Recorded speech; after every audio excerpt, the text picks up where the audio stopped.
It failed clearing the way for military action against Ukraine. What does she think? There are some hints out there that the Russians are really wanting some negotiations because Putin himself has put some interesting ideas on the table. For example, taking this missile that they deployed in Europe, the 9M729, that is a violation of the INF Treaty, taking it out of Europe and putting in place monitoring and verification steps so that it would not be able to return to Europe. That would be in return for the U.S. not deploying missiles in Europe of the same type. So that, to me, seems like there is an opening to negotiate. I'm also just reading the reporting out of Geneva. Just now, the Russian deputy foreign minister has been talking about the efforts to seek a balance of interest. So at the moment, anyway, it doesn't look like it's simply a smokescreen in advance of invasion. Now, one Russian demand, which again the deputy foreign minister restated today, and which is crystal clear, is that they want this guarantee that Ukraine never get NATO membership. Is there any sort of creative compromise that could be arrived at? I demand that Putin never get to live freely in the world, because he needs to be in jail. He repeated that this morning, that the Russians need those guarantees.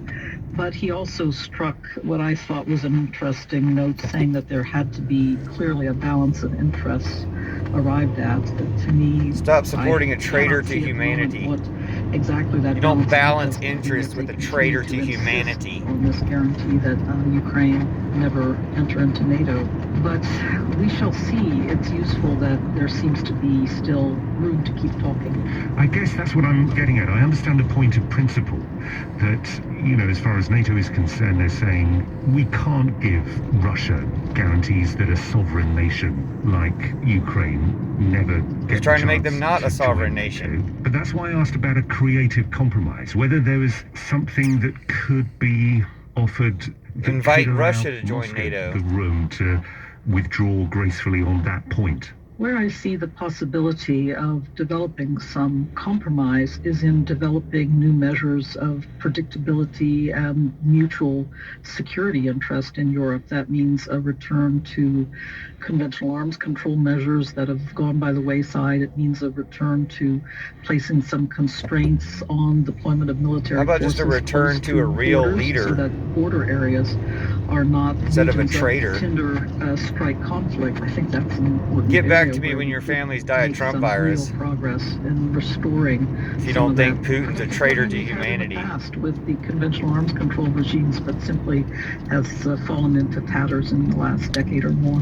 Do you have any sympathy at all with the Russian point of view that we have got to this point because of Western hubris over the last 30 years, the feeling that the West can simply dictate the terms in Europe, and indeed they would claim that there has been an abrogation of the spirit, at the very least, of some of the agreements that were struck after the Cold War in the 1990s?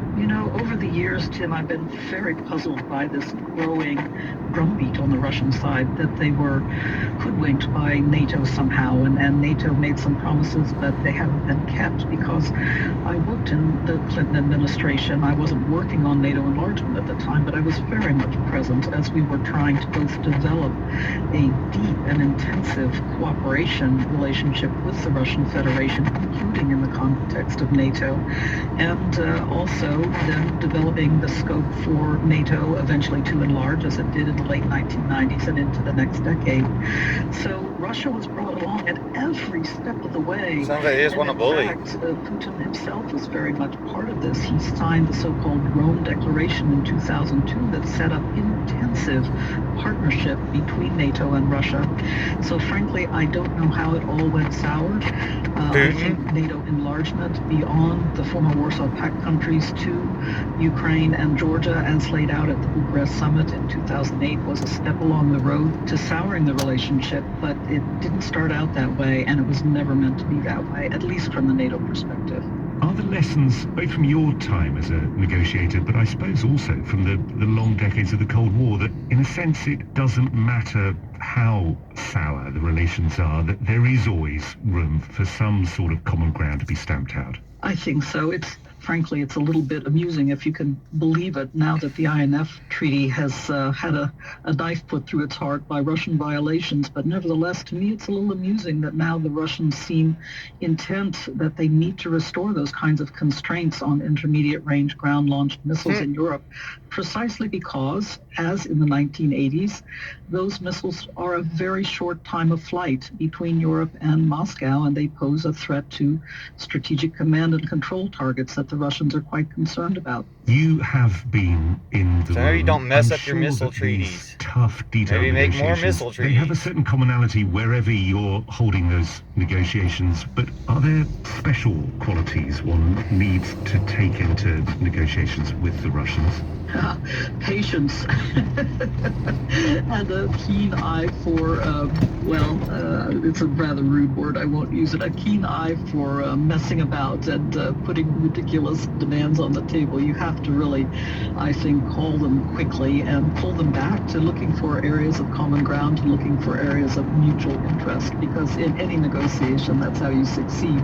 But at the moment, unfortunately, the untenable demands are a bit high on the Russian list, so we'll have to see how quickly we can move into territory Wait for them where to we have sober mutual up. interests and we can mutually succeed in these negotiations.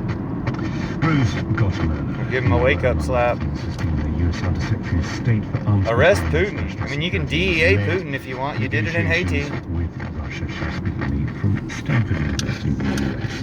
What are they going to do? Whine about it? Whine about it online? Give us another traitor for a president? Hope we don't fall for that one again.